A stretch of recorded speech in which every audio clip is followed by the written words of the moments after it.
저도 목회자지만 사실 이제 신앙적으로나 인격적으로나 이제 뭐 사회적으로나 자녀를 잘 양육하시는 어르신들을 보면 부럽기도 하고 놀랍기도 하고 참 쉽지 않은 건데라는 마음이 들 때가 있습니다. 그러면서 저도 이제 자녀 교육에 대한 고뇌를 다시 한번 해보기도 합니다. 저에게는 3명의 자녀가 있습니다.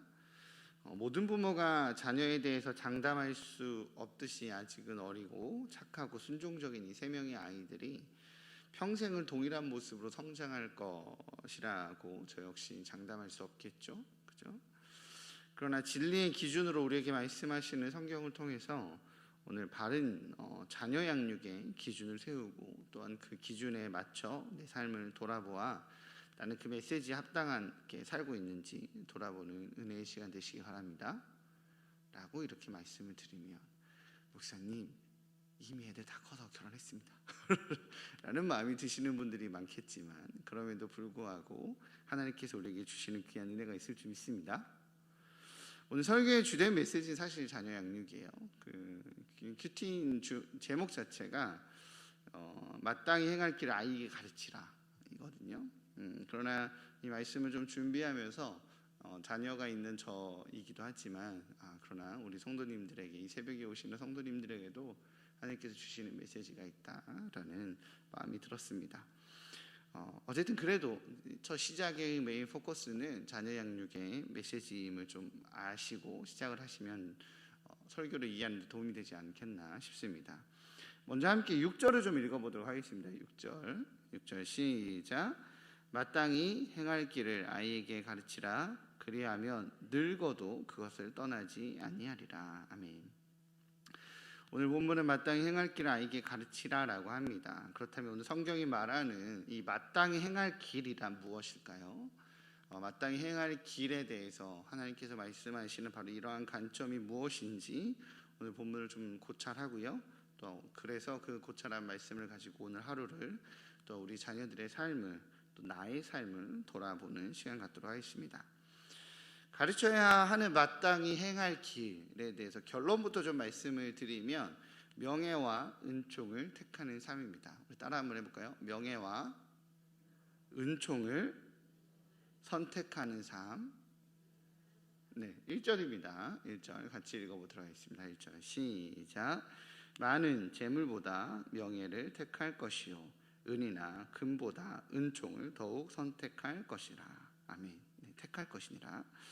오늘 본문 1절은 사람들이 일반적으로 소중히 여기는 재물보다 더 추구해야 될 것이 있다라고 말하죠. 그것이 뭐라고 얘기하냐면 명예와 은총이라고 말합니다. 그래서 명예라는 단어는요, 쉔이라고 합니다. 히브리어로. 사전적인 원래 이름은 그냥 직역을 하자면 이름이라는 뜻이에요. 구약 성경의 이 이름 쉔이라는 이 표현은 단순한 명목상의 호칭뿐 아니라 그 사람의 존재와 성품과 평판, 특징 등을 복합적으로 설명하는 표현입니다. 이름은 구약 성경에서 이름이라는 뜻은 그렇게 사용이 됐어요. 따라서 이름은 그 이름을 지닌 대상의 전 존재를 설명합니다. 그래서 구약 성경에 보면 이런 표현들이 있죠. 여호와의 이름이 이런 표현 있잖아요. 그것이 사실 여호와의 이름이라는 표현 자체가 주는 것은 여호와 하나님이 지금 이곳에 계신다라는 말을 감당할 수 없었기 때문에 여호와의 이름이 이곳에 있습니다라고 표현하곤 했습니다. 그렇기에 이 이름이라고 말하는 구약 성경의 표현을 지금 우리 한국어 표현으로, 지금 우리 이 시대에 이해하기 가장 좋은 단어가 명예이기 때문에 명예라는 표현으로 의역한 것입니다. 두 번째는 은총이에요. 은총이라는 단어는 히브리어 헨입니다. 이 단어는 하나님과 사람 모두로부터 주어지는 좋은 평판으로 얻는 호의를 말합니다. 본문에서 말하는 재물에 해당되는 단어인 오쉐르, 은혜에 해당되는 케세프, 금에 해당되는 자하브는 모두 물질적인 부요인데요. 이 물질적인 부요가 내가 누릴, 자기가 누릴 편리와 안락을 상징한다면, 아까 말씀드렸었던 명예인 쉔과 은총인 헨은 사람과 하나님을 대상으로 하는 이 관계성에서 출발하게 되는 것을 의미합니다. 즉 내가 누릴 편리와 안락이 아닌 다른 사람과 하나님 앞에서의 무언가를 중요시 여기는 존재로 살아가도록 자녀들을 가르쳐야 한다라고 성경은 이야기하는 거예요. 그렇다면 하나님께서 가르치라고 말한 이 명예와 은총, 행가, 쉔은 어떻게 주어지는지 한번 보도록 하겠습니다. 2절입니다. 2절 함께 읽겠습니다. 시작. 가난한 자와 부한 자가 함께 살거니와 그 모두를 지으신 이는 여호와시니라. 아멘. 1절에서 말한 대로 성경은 재물보다 명예와 은총을 택하라고 하지만 사실 택하라고 하면서 성경은 가난한 자와 부한 자가 함께 살아야 하는 세상을 만드는 자로 자녀를 양육하는 것이 바로 재물보다 명예와 은총을 택하는 삶이라고 말씀하는 겁니다. 지난 2021년 올해죠. 올해 5월 5일 어린이날에 다큐멘터리 영화 하나가 개봉했습니다. 제목은 학교 가는 길이라고 하는 영화입니다. 이 작품은요, 강서구 지역에 있었던 공진초등학교라고 있었는데 이 공진초등학교가 폐교가 되면서 그 자리에 발달장애 아이들이 다닐 수 있는 설린 서진학교라고 하는 이 학교를 지을지 아니면 한방의료원이 들어올지에 대한 충돌의 모습을 담은 바로 다큐멘터리 영화입니다.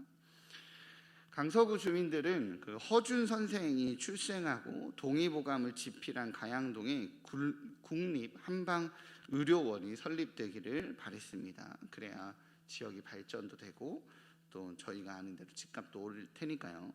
그런데 원래 그 자리에는 발달장애 아이들을 교육시키는 서진학교가 들어서기로 계획이 되어 있었습니다. 지역 주민들은 반대했죠. 강서구는 다른 지역과 달리 장애인 복지시설, 보호작업장이 8곳이나 있었기 때문에 이미 다른 도시들에 비해서 이미 양보를 충분히 하고 있다. 그러니 이번에는 국립한방의료원이 건축이 되어서 지역 발전에 도움이 되어야 한다라고 지역 주민들은 강하게 반발했습니다. 명분은 이러했지만 사실 발달장애인 학교가 세워지면 어떻게 될까요? 집값이 떨어질 거가 예상이 됐고 국립한방의료원이 들어서면 집값이 오를 것이라고 계산되어지는 그런 계산이 깔려 있을 거라고 대부분이 생각을 했었다. 그런 개인의 이익이 충돌되는 바로 그런 순간이었습니다. 그러나 서진학교에 입학해야 하는 서진학교 입학에 해당되는 상당수의 아이들이 강서구 지역에 몰려 있었고 부지를 다시 선정하고 다시 설립을 논의한다는 것은 거의 불가능했었던 상황이었기 때문에 발달장애 부모님들은 물러설 수 없어서 간청하고 있었던 상황이었어요. 2017년 9월에 진행된 이 강서구 주민토론회장에서 발달장애 아이들의 어머니들은 무릎을 꿇고 호소하게 됩니다. 그렇게 사정하게 돼요. 주민들은 쇼한다라고 말하는 욕설과 모욕을 쏟아냈고 분노의 눈빛과 소리침이 그날 강당을 가득 메웠습니다. 그러나 이 어머니들의 무릎 호소 사건은 발달장애 아이들의 공교육에 대한 국민적 공론화를 일으켜서요. 결국에는 2020년 3월에 이 서진학교는 정식으로 개교하게 되었습니다. 지난 5월 학교 가는 길이라고 말하는 이 다큐멘터리 영화가 공개되면서 당시 무릎을 꿇고 호소하던 어머니와의 인터뷰 장면이 있었습니다. 그 어머니의 인터뷰 내용에서 개인적으로 좀 기억에 남는 장면이 있었어요. 어머니가 그때는 회상하면서 당시 사람들이 굉장히 다큐멘터리를 보면 엄청난 욕설이만 오고 가거든요. 그런데 그런 욕설이 하나도 기억에 남지 않는데요. 자기가 무릎 꿇고 사람들한테 호소를 할 때 자기를 향한 비난의 말과 욕설은 기억이 하나도 나지 않는데 자신들을 쳐다보던 사람들의 눈빛은 잊혀지지가 않는다고 하더라고요. 그 시선은. 그 이야기를 하면서 그 눈빛을 보니 내 아이는 평생을 저 시선을 감당하며 살았겠구나 라는 마음이 들더래요. 사람들이 우리 아이들을 어떤 눈빛으로 보는지에 대해서 자기가 그날 경험했다고. 언젠가 나는 나이가 들어 있어야 할 테고 우리 아이들은 살아야 할 텐데 그래서 그것이 너무 걱정돼서 물러설 수 없었다라고 대답을 하더라고요. 오늘 성경은 이렇게 이야기합니다. 가난한 자와 부한 자가 같이 살 수 있는 것, 있는 자와 없는 자가 같이 살 수 있는 것, 우리가 평범하다라고 말하는 이들과 조금은 다른 이들이 살 수 있는 것은 이 모두를 지으신 이가 여호와이심을 아는 것에서 시작한다라고 말합니다. 왜냐하면 하나님을 선택하는 삶은 내가 아닌 남을 선택하는 삶, 나만을 위한 선택이 아니라 하나님께서 원하시는 것을 선택하는 삶이기 때문에 그렇습니다. 그것은 재물과 은과 금을 선택하는 삶은 사실 남이 아닌 나를 선택하는 삶이기 때문에 그렇습니다. 주님께서 택하라고 말하는 명예와 은총은 하나님의 시선으로 바라보는 평등이라는 이름의 존중입니다. 주님께서 우리 자녀들에게 창조자이신 하나님을 알므로 이를 지켜가는 걸로 이를 지켜가도록 가르치라고 말하는 것이죠. 주님께서 요구하시는 이제 명예와 은총의 두 번째는요, 선한 눈을 가지는 것입니다.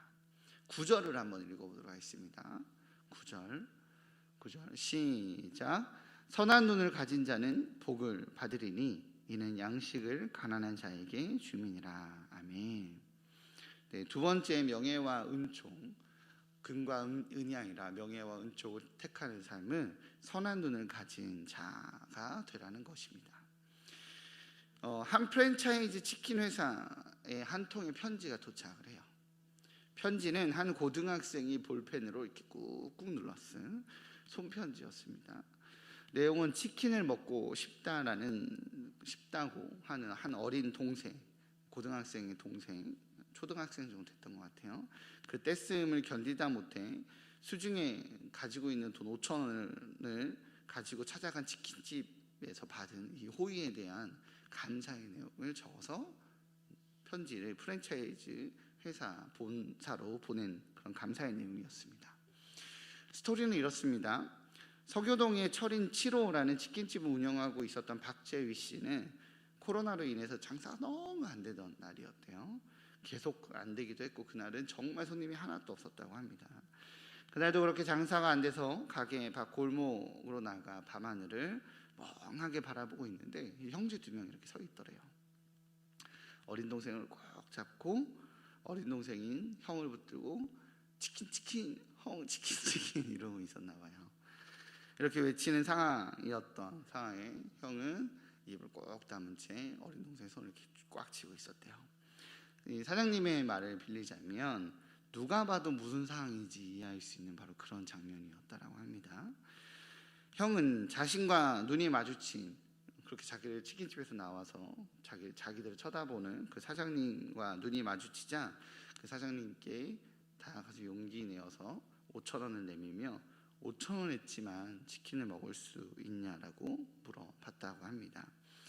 사장님은 손님이 한 명도 없는 가게였기에 아이들에게 가장 좋은 자리로 안내를 하고 메뉴판도 보여주지 않았대요. 가장 좋은 것을 5,000원으로 사 먹을 수 있는 게 없으니까 가장 좋은 가장 인기 있는 메뉴를 잘 준비해서 아이들에게 제공했다고 합니다.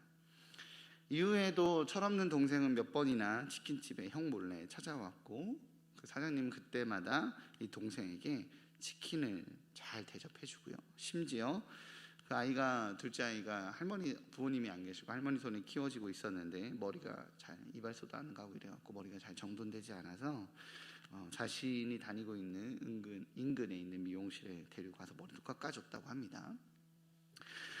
당시 사장님의 치킨 가게의 상태가 어떠냐면 코로나로 인해서 매출이 너무 떨어져서 월세도 밀렸고 식자재 값도 제대로 내지 못하고 있을 만큼 너무너무 어려운 상황이었었다라고 인터뷰에 대답을 하더라고요. 그럼에도 불구하고 인터뷰에 대답하던 사장님의 대답이 이랬습니다. 누가 봐도 그렇게 했을 겁니다. 그 대답이 참 멋있더라고요. 그의 섬김과 베품에 감사해서 형은 이제 사장님께 무언가 도움이 되고 싶어서 프랜차이즈 본사에 손편지를 꾹꾹 눌러서 이제 보냈고 그 본사에서 그 편지를 받아서 사장님께 전달하고 인터넷을 통해서 수많은 사람들이 알게 되었습니다. 오늘 구절 말씀은요, 선한 눈을 가진 자가 복이 있다라고 말합니다. 그렇다면 그 선한 눈은 뭔가요? 웃으면서 뜨는 눈일까요? 성경은 뭐라고 얘기하냐면 착하게 바라보는 눈을 선한 눈이라고 말하는 게 아니라 양식을 가난한 자에게 주는 것이라고 말하고 있습니다. 그죠? 오늘 본문에 그의 선행과 이 프랜차이즈 사장님의 선행과 섬김이 알려지자 사람들은 돈줄을 내자며 이 치킨집에 몰려들기 시작했고요, 엄청난 기부와 응원이 쏟아지기 시작했습니다. 가난한 자를 섬기는 마음, 그 선한 눈을 가진 자에게 명예와 은총이 따라온다라고 말하는 것입니다. 이 프랜차이즈 사장님께서 하나님을 믿는 신앙인인지 아닌지는 잘 모르겠습니다. 대부분의 기사에서 종교에 관련된 정보는 없기 때문에 그렇죠. 그러나 중요한 것은 이러한 은혜와 하늘의 복이 하나님께서 이 땅에 세워놓으신 원리라는 것입니다. 선이 선으로 갚아지지 않고 악이 악에 걸맞게 징계받지 않는 경우가 많은 세상이지만, 그럼에도 불구하고 선하신 하나님께서 지으신 이 세상, 하나님께서 만들어 놓으신 이 세상의 원리는 여전히 존재합니다. 그리고 그 원리는 오늘 잠언을 통해서 다시 한번 확인하게 되죠. 주님께서 선한 눈을 가진 자에게는 복을 주기 원하신다는 것입니다. 그것이 재물보다 명예를, 금은보다 은총을 택하는 자가 누리는 은혜와 원리임을 잊지 않으시기 바랍니다. 마지막으로 주님께서 요구하시는 명예와 은총은요, 마음의 정결을 사모하는 자가 누리는 것입니다. 우리 11절 보도록 하겠습니다. 11절 시작. 마음의 정결을 사모하는 자의 입술에는 덕이 있으므로 임금이 그의 친구가 되느니라. 아멘. 한 왕이 있었습니다. 그 왕은요, 침략자들에게 맞서서 백성들을 지키기 위해 전쟁터에 직접 나가서 진두지휘를 하다가 한쪽 눈을 잃은 왕이었습니다. 그러던 어느 날 왕은 3명의 화가를 불러서 자신에 대해서 초상화를 그리게 요청을 했어요. 첫째 화가가 이제 왕에게 잘 보이기 위해서, 왕이 전쟁 중에 한쪽 눈을 잃었음에도 불구하고 왕에게 잘 보이기 위해서 양쪽 눈이 모두 건강한 모습의 초상화를 그렸습니다. 보기에도 좋았고 실력도 탁월했지만 왠지 진실이 아닌 거짓인 것 같은 거예요, 그림이.